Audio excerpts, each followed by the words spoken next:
I'm Zach Lattiser with EOSYS. I'm the sales leader for our digital transformation team. So the organization that I work with, we are responsible for deploying MES and OT analytics for our manufacturing customers. I'm joined today by Jamila Thomas, who's a software and technology consultant for Rockwell Automation, as well as Brad Kerr, who is a senior sales executive for data and AI from Rockwell. So they'll be jumping on to support me as we go through the talk today. But really the agenda is to kind of go through these 6 different things. So the first is just to talk about the pressure, the situation that many of the manufacturers and organizations that we work with are starting to feel when they think about the proliferation of AI, and then also discuss kind of the reality today when you start to look at some of the data and the metrics that we see across the industry. And really we'll get into, why is it hard to take a technology pilot and actually scale that across an enterprise and translate that into what readiness actually requires before you ever take on any kind of technology pilot. And then at the end of the day, technology is here for a reason. It does serve a purpose. So we'll talk about how that helps when we think about readiness and movement from pilot to scale. And then finally, we'll close with some tactical things you can think about as you look at your AI journey and what you can do next. So with that, kind of like to frame this up when we think about, the different manufacturers and engineers and maintenance personnel, quality people, and the reality that they live with. And so from one end, they're feeling the pressure from leadership teams to really think about an AI strategy and figure out how they get that implemented within manufacturing operations to show some value and take advantage of the promise that AI offers when you look across the broader technology industry. And really, part of it's driven by 1, the value promise, but 2, the fear of making sure that you're keeping pace with your competitors. And, these are real concerns, right? AI is definitely a transformative technology. A lot of people are using it on a daily basis in their work. It definitely has things that it's good at and can be leveraged for. But then there's the other side of the equation, which is the kind of the operational reality and the constraints that need to be considered when you talk about deploying any new technology within a manufacturing environment, right? So certainly safety and uptime are critical things because these processes are, central to actually producing product and being able to ship things out the door. And also, there's a fear of introducing anything new into a stable process. We don't want to take an operation that's currently running today, introduce a technology that could upset that, right? Whether that's from an uptime or a quality standpoint or some other KPI. And then ultimately, when we deploy any technology, it has to be something that somebody can support and maintain long term. And so, these are real things that need to be considered when you talk about how we take AI and implement it within production. And so that kind of leads to this pressure from both sides. And, the key point is not whether AI should be leveraged within manufacturing operations. It's really about how do you come up with a strategy to introduce it without ignoring the reality of how plants actually run today. And so if we think about that, the crux of the problem is most manufacturing plants are filled with these fragmented systems and processes, right? Most environments have technology, whether that's PLCs and SCADA systems that are there for real-time control of the equipment, or MES systems that are used to execute daily work, databases to capture all that information so that it can be moved somewhere, whether that's for analytics or some other kind of analysis. And then even manual tools like spreadsheet, right, to go in and capture data. But then there are also other things that need to be considered when you kind of zoom out and look at some of the problems that AI could be used to solve. And that's things like R&D and new product development, right? And so LIMS systems for R&D quality teams, or engineering documents for solving complex engineering problems. And the reality is that source data exists. And so when we think about what AI can do, really it's about getting to this one operational intelligence layer so that trusted, valuable decisions can be made when people are looking at daily workflows, whether that's across operations, engineering, maintenance, quality. And ultimately what it takes is figuring out how do we get context out of all these different data sources, but do it in a way that is governed and maintained and can be done securely. And so if we think about kind of the gap between those two things, it's really this integration and context gap, because all of these systems have different integration points and all of them have different data models. And so the key is figuring out how do you do this in a way that AI can take advantage of so that it can deliver on that value promise. And this isn't just anecdotal. So if we look at the reality today, citing Rockwell Automation's State of Smart Manufacturing report, it's pretty clear when you look across the manufacturing environment that most people understand the vision, right? People believe there's value in digital transformation. It's really how do you get meaningful insight out of the data? And so you'll see 41% of people cite inefficient data use as a top obstacle to realizing that value promise. Now, on the other hand, in the same report, 34% of manufacturers actually note that they have AI augmented workflows within their operations. And so you can see kind of the difference here where there are those that are adopting AI, and that is only expected to grow over time, as you would think with any new technology. And so really what separates the leaders and the ones finding momentum with the use of AI is really this ability to make efficient use of their data to make decisions that lead to some action that improves operations. And so if we compare that with the reality we discussed, which is you have all of these systems on the plant floor that are used to run production today that are producing data, and this desired state on the right of operational intelligence and making use of AI through a contextualized data model. It's really these friction points that are creating the challenge of taking that data and getting meaningful value out of it. And that's the piece that those that are implementing AI have started to figure out. And if you look at this, one of the things that I note is there are certainly technical points that need to be addressed, right? Getting a meaningful data model where you've got a standard, semantic meaning for what's actually happening on a production floor is a pretty big technical lift. But it's not the only one. And a lot of these other challenges are not things necessarily related to technology, but it could be more around policy and procedure, right? So from a cyber governance standpoint, what are we okay connecting? What are some of the systems that we're willing to expose to the cloud, for example? Or it could be from a workforce and technology ownership. So are our team members ready to actually embrace this technology? And do they have the skills to be able to use that in their daily operation to make better decisions and feedback areas that maybe the AI doesn't necessarily agree with what they understand just based on their years of experience? And so kind of the key takeaway here is when we look broadly at most manufacturers, the journey is already underway. People are investing in smart manufacturing technology. And so it's really a matter of removing the friction of those systems so that you can then get it to a point that it's ready to layer on this operational intelligence layer that you can get from AI. And so, if we think about kind of why is it hard to go from pilot to scale, kind of like to use this visual that opposes the two scenarios of a pilot implementation versus a true production environment. If you think about any kind of technology pilot, you're usually going to set it up for success and do it under ideal conditions, right? You're going to pick that asset or that line that's already got a modern control system and connectivity, and you're going to go and find those change agents that are ready to embrace the new technology and be part of the team that shows how it can be used to deliver some of the capability or the value, right? And so a pilot does prove what's possible, but the real challenge is to making sure that it's repeatable.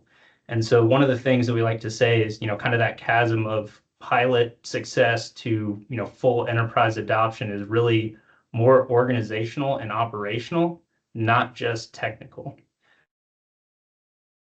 And while at the end of the day, the technology does enable the outcome, which is why it's usually focused on is kind of the initial focus within a pilot. But then it's really about addressing these other pillars to make sure you've got a clear path to scale. So one of those is technical, right? You can implement a pilot to prove something, but does it actually have a foundational architecture and integration strategy that's going to be robust enough that it can continue to perform when you scale that out across your entire facility or facilities under that production load? The second is really the operational side of it. So, is the data modeled in a way that truly gets you to that point of efficiency where multiple people and users can look at it and interpret it and come up with some kind of decision or action that gets to, a problem that they're trying to solve?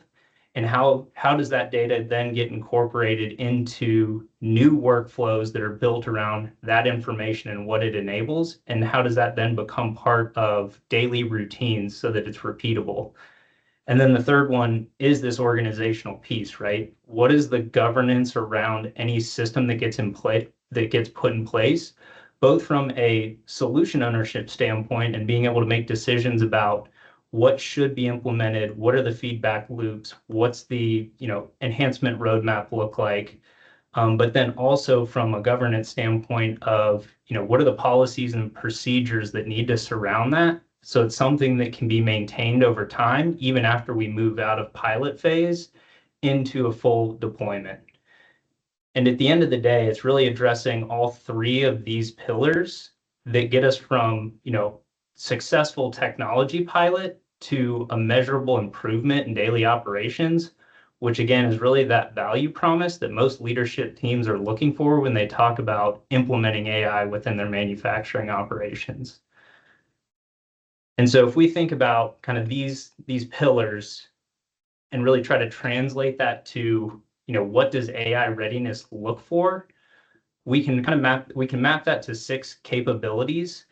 But really with the focus of that, or the center of that, being those trusted, repeatable actions that are going to deliver that sustained value over time. And so, building out from that, we have this inner ring of the pieces that make decisions possible. And so, these again are the things that typically are focused on first when we think about a technology pilot, right? What are the data sources that we need, and how does that need to be modeled to enable some kind of use case? What is the actual workflow that we want to enable the technology into so that we can make some improvement there or unlock a decision or action that wasn't possible before? And then how do we do that securely, just so that whatever solution we have is compliant with, enterprise risk standards around cybersecurity or other risk management things? And again, when we think about technology implementations in general, most of these things are addressed as part of that pilot process. And the real challenge is, how do you then take that step to scale? And so that's why we like to frame these elements inside the outer ring of those pieces that make something trustworthy and sustainable over time. So it's, how do you think about widespread change management so that your solution, as you start to scale across multiple lines and facilities, can go from adoption not just with kind of your digital native and change agent who's willing to embrace it, but the entire workforce? Or how do you think about the lifecycle ownership and what is the process for reviewing changes or issues or improvements? And then finally, how do you make sure that that stays aligned with the evolving needs of the business, right? As market conditions start to shift, you need to be able to have the pieces in place so that the technology that's been implemented can also shift with them, so you can continue to maintain those benefits over time. And so ultimately, when we think about this and think from where we're at today to where we want to get to tomorrow, that inner ring is a starting point to doing that. And so thinking about how technology can help us, there's certain ways that we can take existing install base and be able to build a path to scalability and AI readiness if we step through kind of that inner to outer ring. And with that, I'm going to go ahead and hand it over to Jamila from Rockwell to kind of walk through what they see with a lot of their Rockwell customers and the existing OT install base that they have.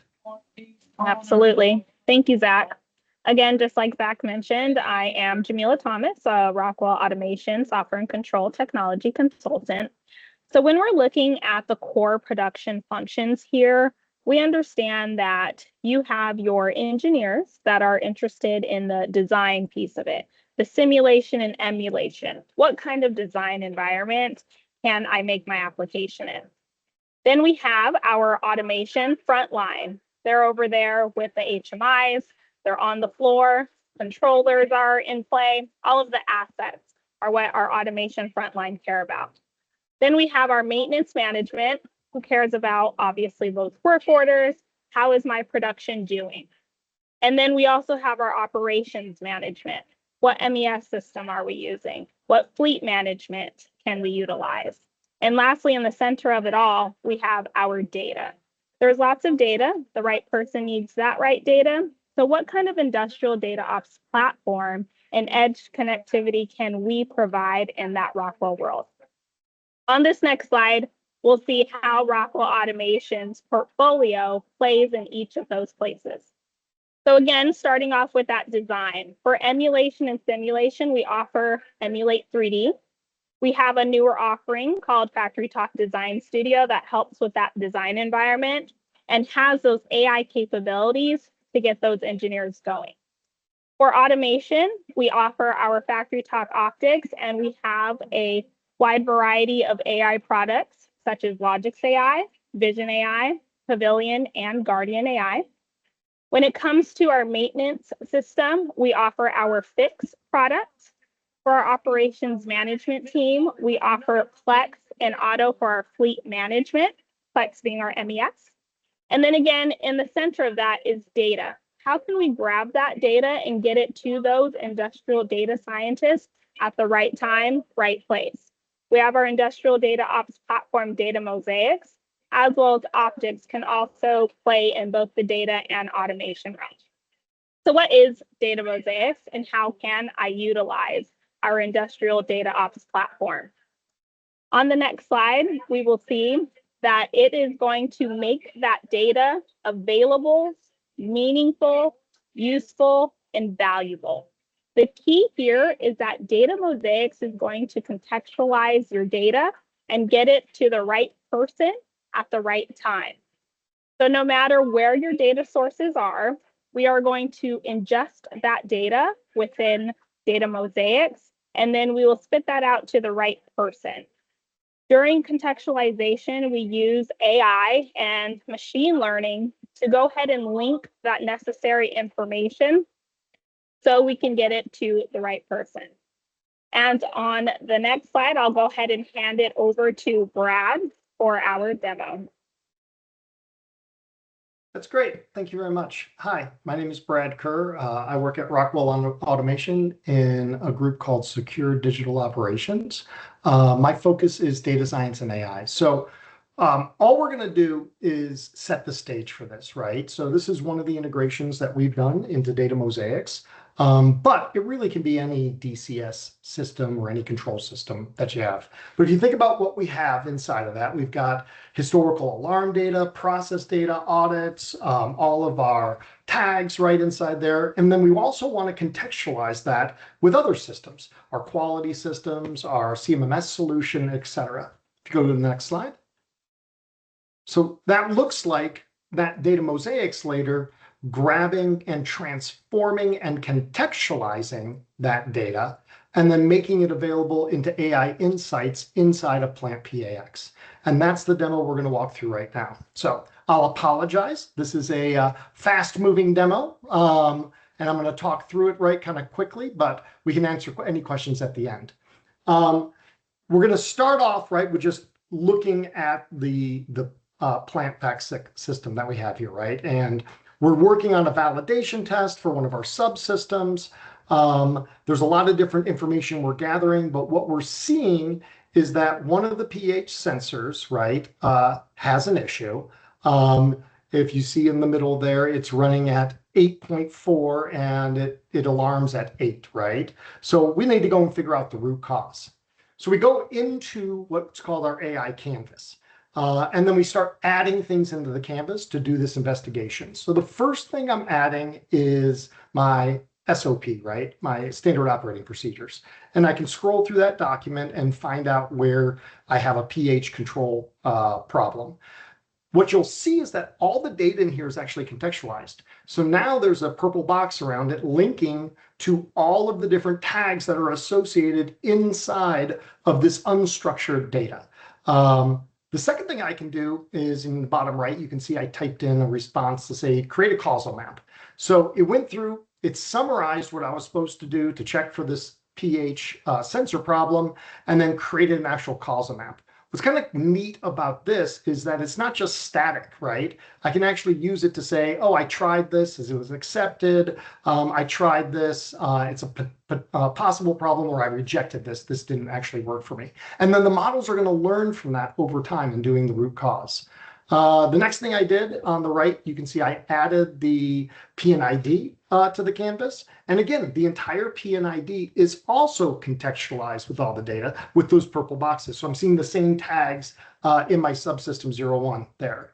Now I'm going to add in my sensors. I didn't go and have to know the actual lower level name of those sensors, right? I can just use it based on the description because the AI model understands that. It added the two sensors on, and then it showed me where is that data in a visual representation, where is it represented in those other documents that are already on my canvas. So I get a line, and if it scrolls back over here, we'll see. I get a line pointing into my SOP and into my PNID showing where these sensors are actually related. Now I'm going to ask it to go and trend it for me. So all I have to do is just type in the remark, add the trend, for these two sensors to the canvas. It builds out that trending for me. There's another part of the system that I'm not showing where you can tell it to zoom in to certain places on the sensor, and you can use all the graph functionality and trending functionality that's available. Again, all through natural language, making it work. And it also links me back to my engineering documents. So now I'm asking it to start trying to figure out some things that are going on. I ask it, tell me where all the alarms, right, that went off during the time frame that I had. So this was November 3rd from 10 o'clock and 12 minutes to 10:23. And then it summarizes those alarms, and then I tell it to add the first one back to my canvas. So I can also collaborate, right, with anybody inside this canvas. Next thing I do is I'm walking down and I'm saying, okay, list all the valves that I have inside this subsystem. And I can use it, ask it to use different types of agents to find this out. So we've got agents for our plant BAX solution, as well as other things. Then I can say, well, how did I determine if a valve was in programming mode or not? And it'll go read through the instruction manual and say, okay, well, here's the logic that you have on that. And you can see that the different codes, right, associated with if it's operating or in program mode. And then it links me directly to that inside of the documentation of where that is. So keep going with it. Please tell me if any of these valves are out of programming mode during this time frame. And guess what? Lo and behold, right, it reads all these things, finds that time frame, finds what the valves were set through right at that time frame, and then builds me a chart. And the chart it built, you can see that my 150 valve was out of program during that window of time. And it did all that by understanding the context of all this. So we're going through a very manual process here of trying to figure out root cause inside of here. But at the end of it, what you'll see is the answer to your question. Were there any valves out of programming mode? Yes.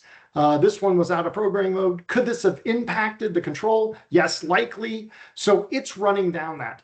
I did this in a real manual way to really show the power of what you can do just by asking it questions. But what we typically do in this scenario is build this into an automated workflow. And the automated workflow is we'll have triggers inside the system, and the triggers inside the system will know that, hey, this alarm's going off, and we had to do an e-stop, and it'll trigger the entire flow to pull in all the information, go out and see the last time it was fixed, and provide the contextualized data plus an analysis of that data as to what it actually thinks the problem is. So we showed it very manual so you could see how it works in the background, but just know that when we do this, we're pretty much dishing up the answer for the root cause analysis.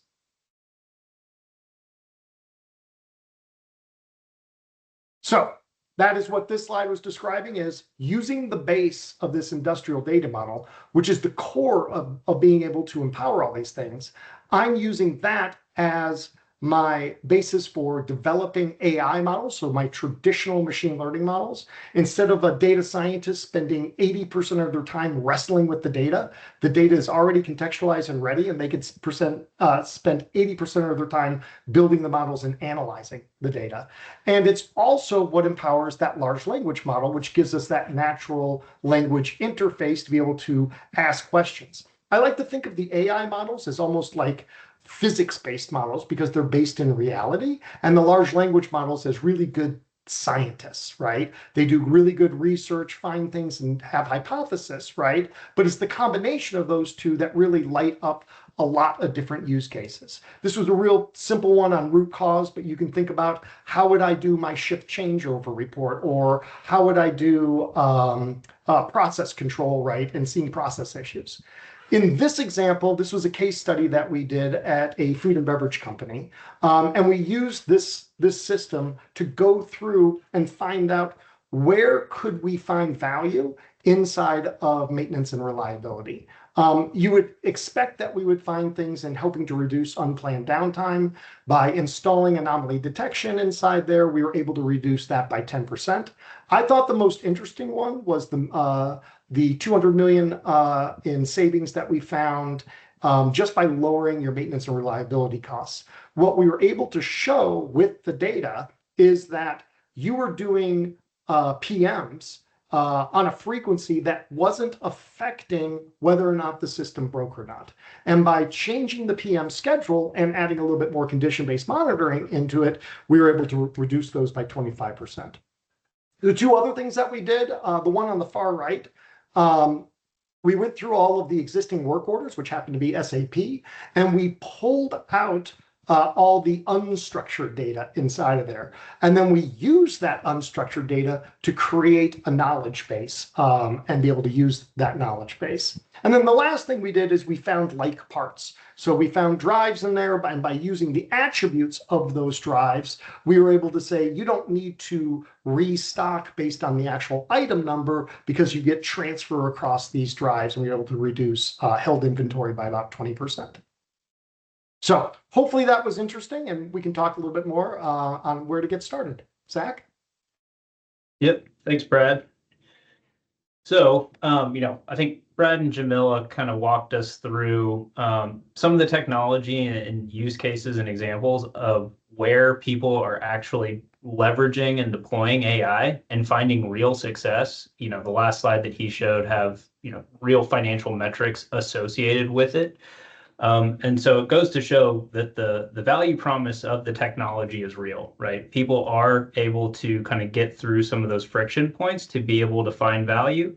The question really comes down to what should individual manufacturers do next? And really what we like to say is you have to start with your reality, right? Every organization is different. Your install base is different. Your workforce is different. The way you run your processes is different. And so that should really be the grounding point. And then you need to build that path to scale based upon your readiness. Because again, everybody's going to be at a different place. And so from an EOSYS perspective, we really like to think about this in a simplified 4-step approach. Number one, it is assess the readiness, right? What are your gaps across those different dimensions so that you can understand where are the areas that I have my highest risk, that even if I can go and implement a successful pilot, I'm going to have challenges taking that to scale and ultimately realizing, the transformative value that the technology promises. Once you understand what those gaps are and where those risks are, you can build the strategy to mitigate those as you go through that pilot to scale process. And then moving from that, once you have a strategy in place, you can prioritize that operational problem that you want to solve, right? So one of the things that we like to talk about when we think about piloting is really what is a use case that has measurable value that we also know is going to be quick to implement. That way you can go and it's easy to prove, yes, the technology works. And yes, we actually saw some financial benefit from it. but also do it in a way that's going to allow you to quickly build momentum because you're doing it in such a short time frame that people go from excitement of launching something to seeing the benefit, that you can carry that momentum into the scaling phase of things. And one of the things that we'd say, and I'll kind of ask Brad to jump back in here to highlight, but again, starting with a problem that's well known and well established so that you lower that risk of trying to pilot anything that is not going to actually prove the value. And in this case, Brad, I think you guys have the production performance analytics solution, which is obviously a well-tested use case and implementation. So can you speak to this a little bit more?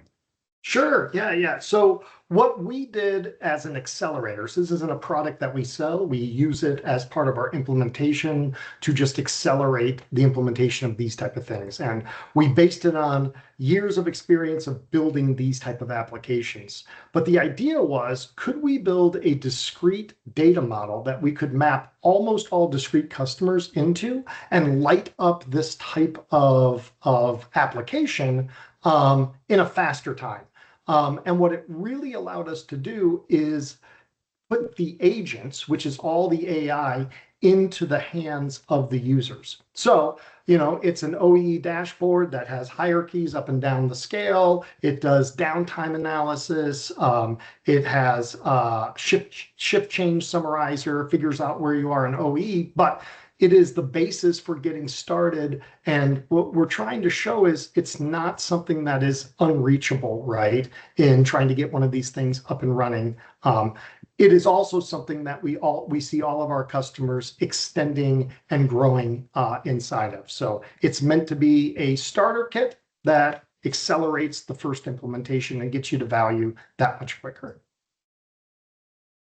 Yep. And so, I think in closing, one of the things that I'd leave you with is, you're not behind as an organization. Again, most people have the technologies that are in place that are needed to feed any kind of AI. It's likely that you're slowed by some of those friction points. And so, our hope for today is that we've kind of help you realize you can easily build that bridge that takes you from your AI ambition to realizing production value just by having a methodology that can help you identify what those risk points are, what the gaps are, so that you can identify a pilot that's actually going to lead to scale and success.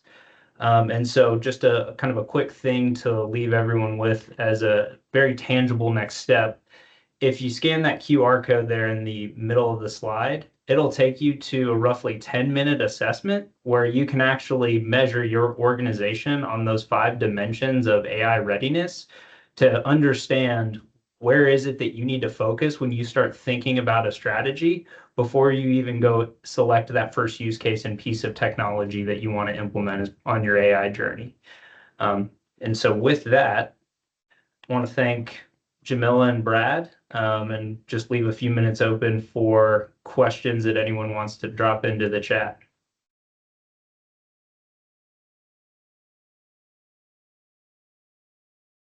Let's see. Go and pull this up here and see what we got. Well, we had one question that I tried to answer in the chat, but maybe I'll just speak to it a little bit. The question was, where is the AI running? Does this only happen in the cloud?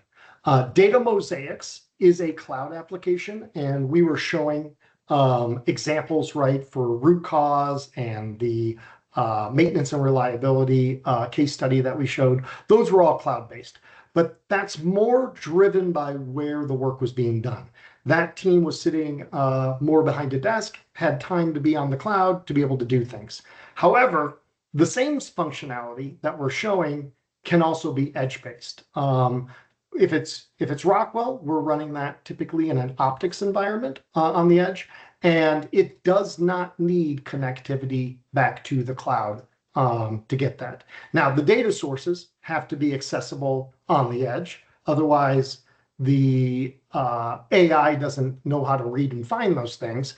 So there are some limitations on how to get to that data, but other than that, no, it's transferable from an edge to a cloud architecture. Yeah. And the one thing I would add, Brad, that we see pretty frequently is, there could be some organizations getting back to kind of the cyber policy standpoint of things that have hesitation about still exposing some plant floor data to the cloud.